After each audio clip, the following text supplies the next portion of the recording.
After that, I wrote and produced a musical called Leave It on the Floor, and here we are with Idune. Before that, I kind of cut my teeth on documentaries and reality shows on television and a bunch of short films. My first short film, Stephen Israel over there, was a programmer at the Slam Dance Film Festival up in Utah and programmed that, and that is like kind of what...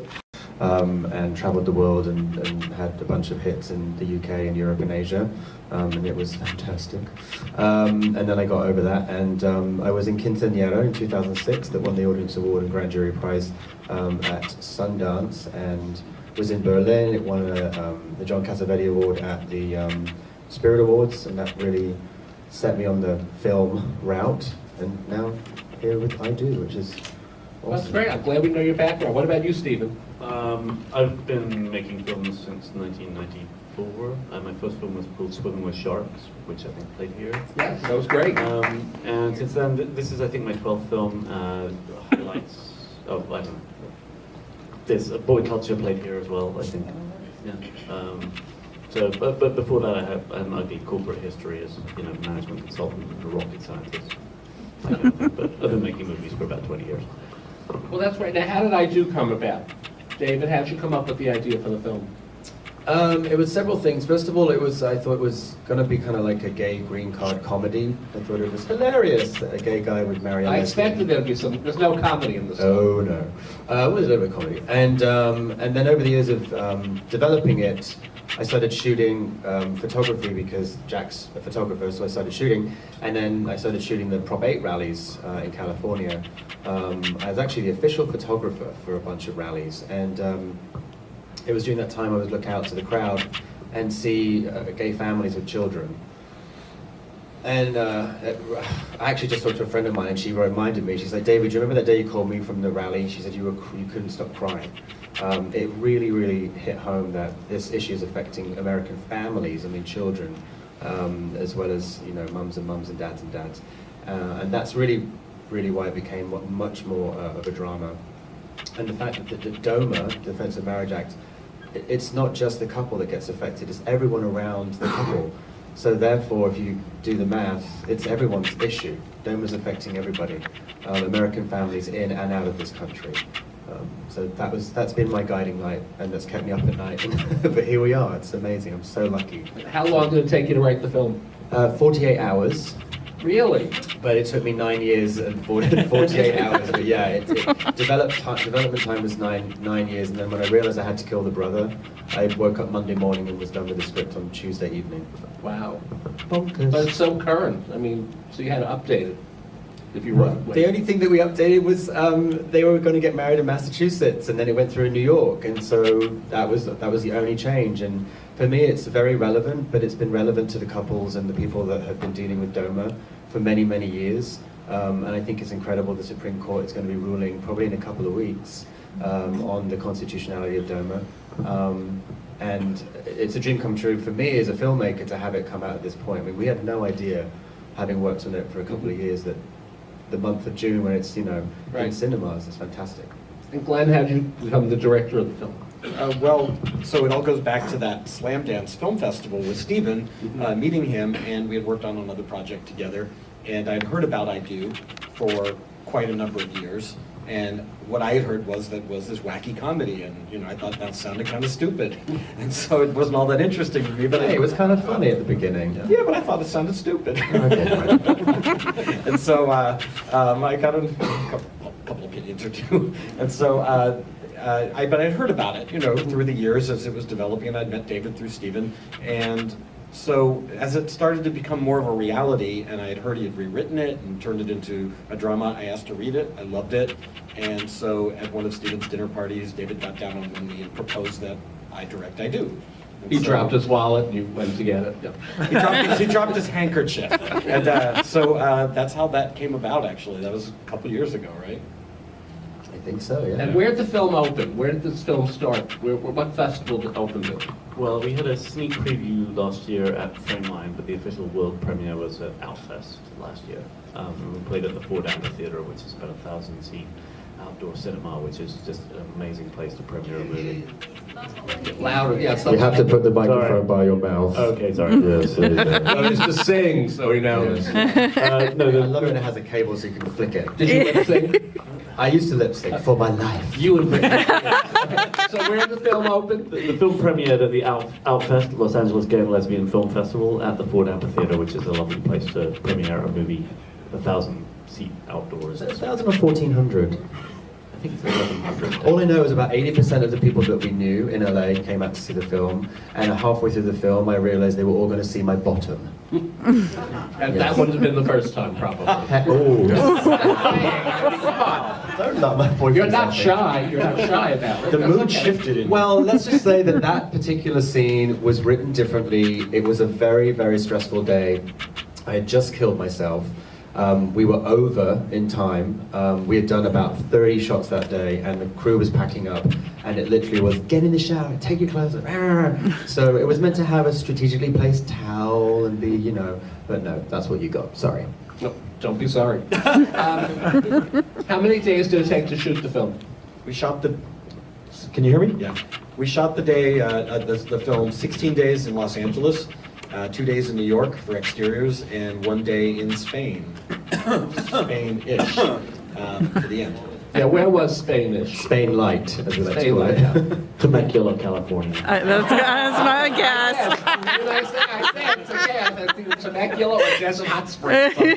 There was this funny situation where we got the we had this whole conversation about the car. We must have a car, and I'm like, I'll just rent a bloody Fiat 500 because that's, you know, we'll just get that. And then the props guy got the number plate, and Stephen had a meltdown. He's like, this should be an E, not an I. Yeah, they brought an Italian license plate instead of a Spanish one. The prop guy walks up to me and says, "I got the license plate." I'm like, "That's Italian." Out came the black tape, and the I became an E. White tape. Is it white? It was white tape. Yeah. Oh, there you go. Well, that was brilliant. How'd you get the cast together? Because you have some really famous, terrific people in this cast. I was lucky enough to be with an agency, and my agent got the script to Jamie Lynn and Alicia, and very quickly they came on board, which was incredible. And then our amazing casting directors, one of them, is she? Okay. She's not here. No. We had casting sessions, and slowly but surely people came in, and we were all blown away by the people that came in. I mean, so lucky to get Jessica Tyler Brown, the little girl. I mean, Yeah, she's incredible, terrific. right? That could have gone really the wrong way, but she was amazing. Now, 2 questions about the film. How come Jamie Lynn Sigler has no life? Your lesbian wife. I mean, you get an idea that she has no life. And why did you write it that you had to meet somebody from a foreign country? Because I could leave here today and say, well, until it's federally approved same-sex marriage, you better meet a rich foreigner and move home with him. Well, he's an American citizen. He was, as he says, he was born in America but lived in Spain. For me, it was very interesting to find out that Spain has full rights for gay couples. Spain is a very religious country. And I also think that in America, I was trying to make this a more kind of crossover popular film. A lot of times, Spanish actors are very popular in the movies. People kind of snicker at French and Italian people. So I made him Spanish because I thought it would be sexy. And why did Jamie? And why does Jamie Lynn Sigler have no life? Well, I think that with film, you know, I wished we'd had more scenes together, but then the way that you structure a film, that would have had to have come in the sort of second half of the movie, and already stuff was happening where we couldn't actually show them together. In earlier drafts, there was a lot more of us hanging out in bars and clubs. Right. But in order to get the story moving, especially in the first 20 minutes, you have to kind of, you know, be as, I don't know what the word is, but frugal, I guess. And who played your brother? I mean, that would be my luck. It'd be my first movie, and you would say you're in it for 3 minutes and you die. It's Grant Bowler. He's very good. Yeah, he's amazing. He said yes. I was like, really? You're gonna do this? You're in it for like a minute. So Yeah, Grant Bowler, for those of you not familiar with him, he was on Ugly Betty, True Blood. Right. He played Richard Burton to Lindsay Lohan's Elizabeth Taylor in that phenomenal, Fabulous movie. phenomenal called Liz and Dick. Yeah, He's Lindsay on Lohan was just He's on a brilliant. sci-fi series now he's starring in called Defiance, and yeah, he was like our first choice. Should we open it to questions from the yeah. audience? Anyone have a question? Yes, Thank ma'am. you. I was just wondering. He said I do. Belt it out, belt it out. I was just wondering about the timing. You know, when I'm like a little older than you, and this movie would have been totally unacceptable when I was a youth. How do you think that it will be perceived today by the public? Well, right now, Let me just repeat oh, it for yeah, the yeah, people yeah. that, this lady wants to know how the movie is going to be perceived today by the public. It would not have been accepted probably years ago. We have 5-star ratings on iTunes right now from over 26 people. You have what? We have over 26 5-star ratings and really incredible comments, and doing the festival circuit, and a lot of people would stand up and say how much they love the film, young and old. So I think for me, I really wanted to get this film out before the presidential elections, because I had a feeling that gay marriage would be part of the conversation then. We were in festivals, we weren't out wide. So for me, the timing is honestly just blind luck and a bit of bubblegum and some sticky tape. And you tell us how it was perceived. You're the audience. Well, I really perceived it, but I mean, I've had a lot of personal growth in my own life over the years, and I really perceived it as truly a love story, and I would have gone to Italy sooner. Or Spain. Or Spain. You would have gone to the wrong country. There's no one waiting in Italy. But I would have gone to Spain sooner. But if you enjoyed the movie and you know people where they can't come see it in the theater, it's also available on demand. They can watch it right now on iTunes, Amazon, cable, whatever their on demand is. So, we're hoping to reach a wide audience that way. It's in 100+ million homes right now. What awards have you won so far? Don't be modest. Well, we started that out at the Yes, introduction. but we didn't name, you know. Okay, so we've won 8 film festival awards, 2 for David's acting in Miami and in Philadelphia. That was very expensive. I had to send them big checks. And we won Atlanta. audience awards in Atlanta, Long Beach. Long Beach, Bloomington, Indiana, Seattle. Best we of were the Fest best- in Palm Springs International Film Festival. And Best in the Fest, one of the Well, film there's- festival. Don't look at me. And you're up I for don't more tonight. remember. Aren't you up for more tonight? Well, there's a couple of festivals ending tonight. We'll see. Okay. Yeah. Okay. But 8 of them. Do you have a, oh, well, I'll ask this lady, okay. Go ahead. How do you think this is going to play in the red states? How is this going to play in the red states? When it plays on iTunes, cable, VOD, it's going to be in the red states. No. My feeling has always been that the American public, by and large, are very fair. And too much of the time, the marriage equality debate focuses on marriage. And to most of the world, when you think of marriage, you think of, the walk down the aisle and church. Whereas what we're trying to kind of do with a film like this is to try and show that there's some real meat and potatoes fairness issues.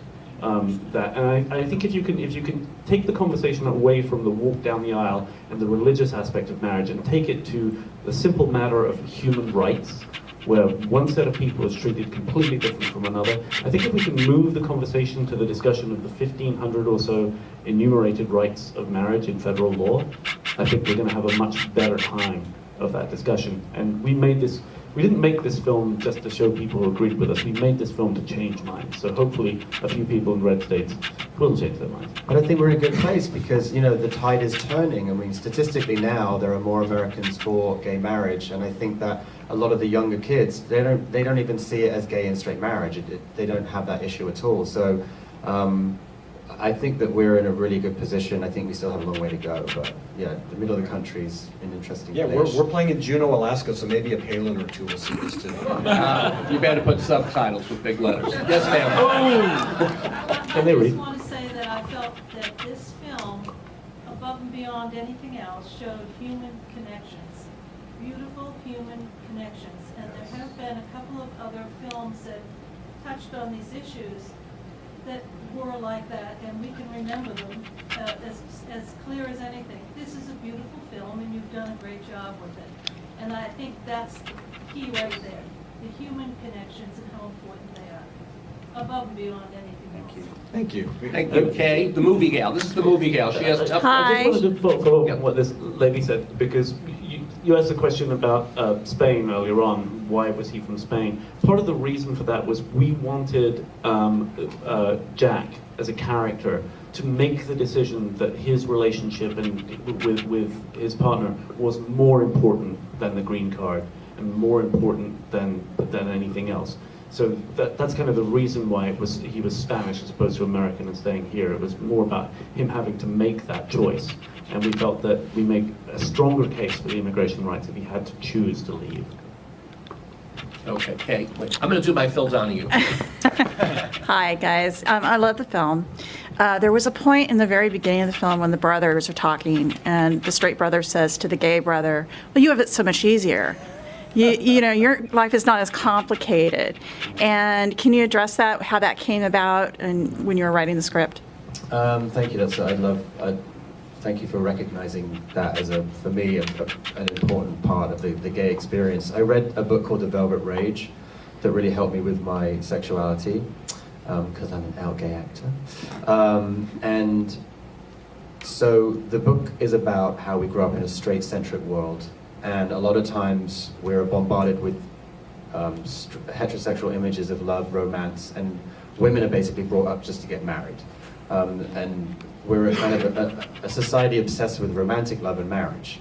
And it's very difficult when you're gay, growing up in that kind of psychological soup, because you feel like I could never have that. And I wanted to show that straight people, I hate using the word straight and gay, but you know what I'm talking about. Straight people have other pressures, and those pressures are, we have an ordained path of, we must meet somebody and get married and have kids. And so I really wanted to show also that Jack as a character really wants a family. He really wants to have maybe a husband and a child and that whole thing. And then all of a sudden, it's, he's having to live that experience. And I think that it can be, I think it's challenging for an urban gay man to have to bring those two elements together. And I was really interested in that. Thank you. I ask you, Dave, what's it like being an out actor in Hollywood? Oh, it's great. I have to make a movie and put myself in it to actually get any work. Is that the truth? I'm gonna be it's a joke, but is it harder to get roles? Honestly, after Quinceañera, I was really reticent about doing that because it was a gay character, but I loved the script so much. I had no idea it was going to go on to do what it did, but I had a real feeling about the script. I was I want to do this film. And then I basically put my career on hold to write the film I do. So we'll see. Everyone seems to be changing their opinions in the industry. A lot of people are coming out, albeit with massive careers, which I think is a lot easier to do when you've got several $1 million in the bank and millions of loving fans, but we'll see. If I have to be the gay Woody Allen and write a film every year or 2 years and put myself in it, then so be it. But and if I have to play gay roles for the rest of my career, that's okay too. I just hope that I truly believe, from the audience reactions that we're getting and the type of people that love the film, there's an enlightened audience out there that if they're seeing a character on screen, it doesn't matter who they fall in love with, basically. And I hope that becomes more. I hope that works for you. Yes, ma'am. You alluded earlier to why didn't the wife have a life. I wondered about her because they referred to her, I think, as a gold star lesbian. But she seemed to have some degree of desire when she saw you in the shower. And why did she marry you? So the lady wants to know why Jamie Lynn Sigler, the Gold Star lesbian, she did stare at you in the shower. Oh yes, she did. She liked you. Yeah. Well, she saw my Sopranos. Why she married you? So there's a term, gold star lesbian, and it actually does mean that she's never had sex with a man. And she was looking at me because we are, holy shit, there's a naked man in the shower. And that then hooks to the immigration question, which is extremely personal about whether or not your husband is circumcised. So I wanted to show, I wanted to show my butt. No, I'm just joking. I wanted to show people that in these immigration interviews that you were asked extremely personal questions. And I've lived with a couple of women. One of them was a lesbian, and she kind of fell in love with me.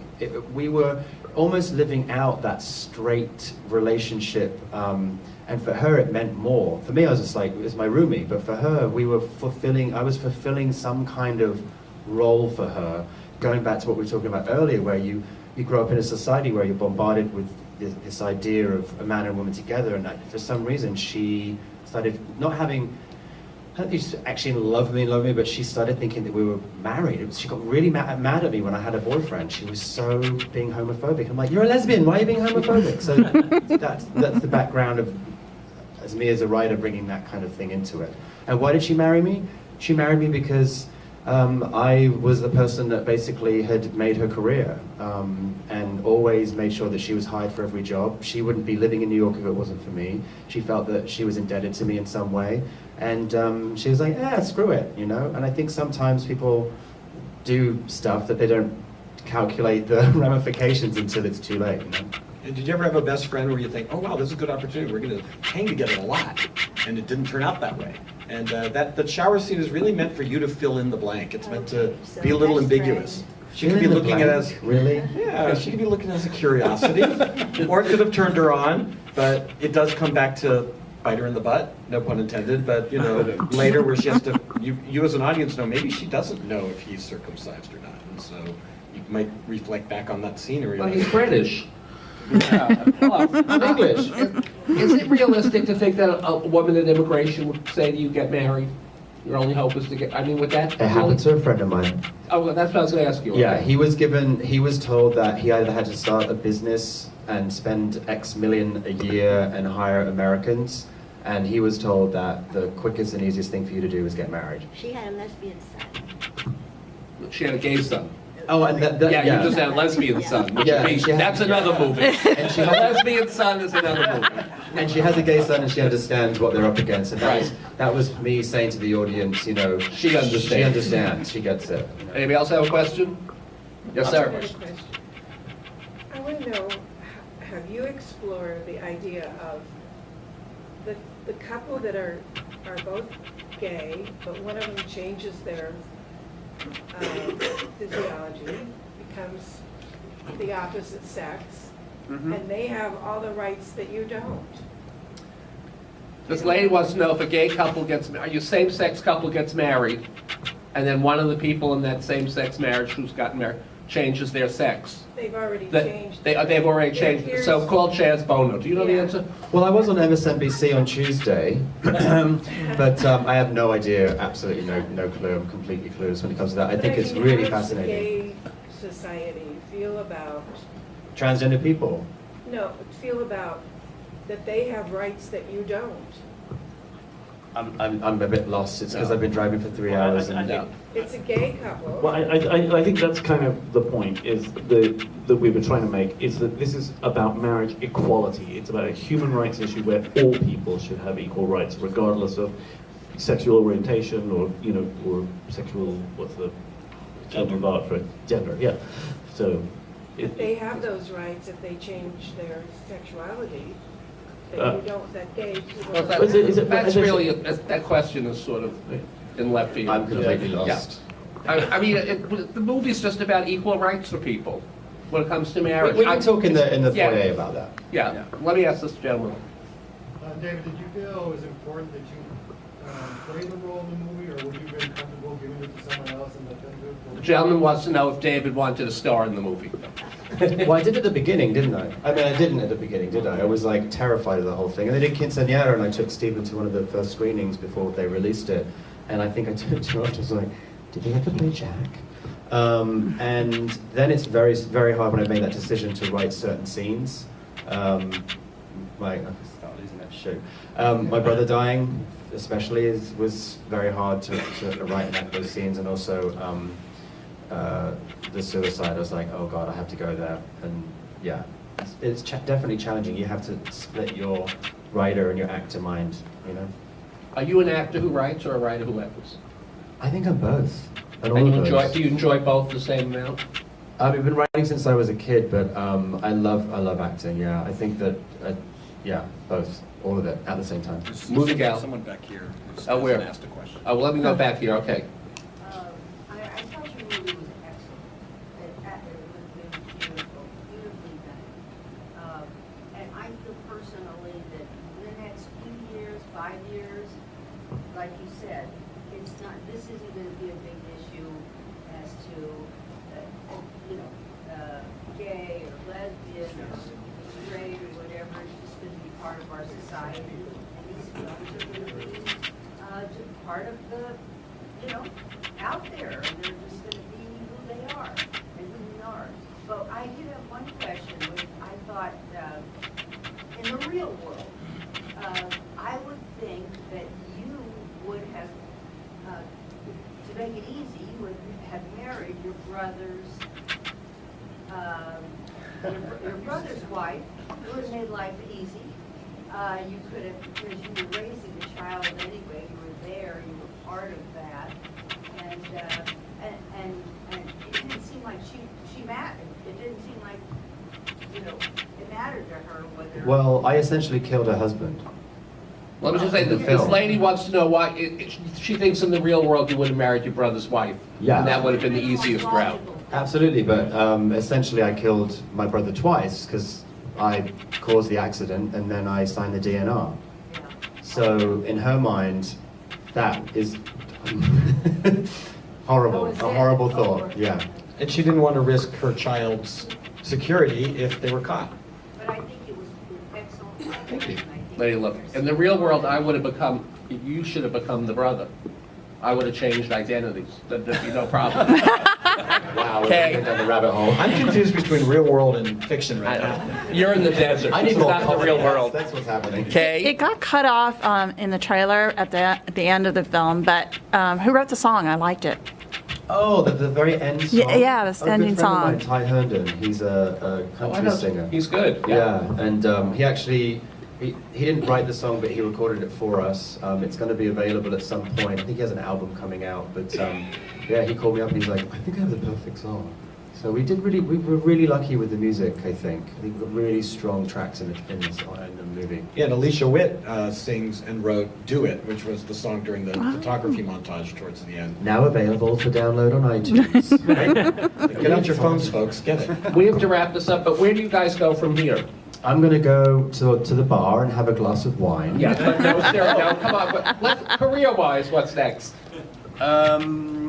Well, I'm hoping that I can actually tell somebody else's story as an actor, so I can just turn up on set and read the lines and leave, and not have to work so hard. And I have a short that I want to do, another very relevant gay political drama, and then a feature at some point. I think no gay drama should be a short. I just think that. What are you doing next? Well, I'm actually shooting a short at the end of July. That's kind of a crazy comedy. And then I have an action thriller that I would like to do next that I wrote. And Stephen? I have another film that'll be coming out in August. It's a teen comedy called The Secret Lives of Dorks, but released by the same people who are releasing this.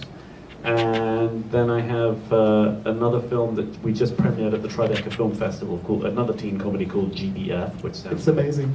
which stands for Gay Best Friend, and it's basically like Mean Girls. Gayer. And then basically, yeah, social warfare erupts in a suburban high school when the 3 teen queens of school compete for this year's must-have teen girl accessory, the GBF. And You were not ready with that plug, were you? No. Elevator pitch. I can do this one. Ding, floor 3. And then hopefully in September I'll be shooting another teen comedy called Extracurricular Activities about a high school kid who becomes a for-hire hitman. Very nice, very nice. One last question. This is I it. hope you will send a link to 7 men and 2 women. We're going to speak soon. I hear you. Thank you. Well, we just want to thank you.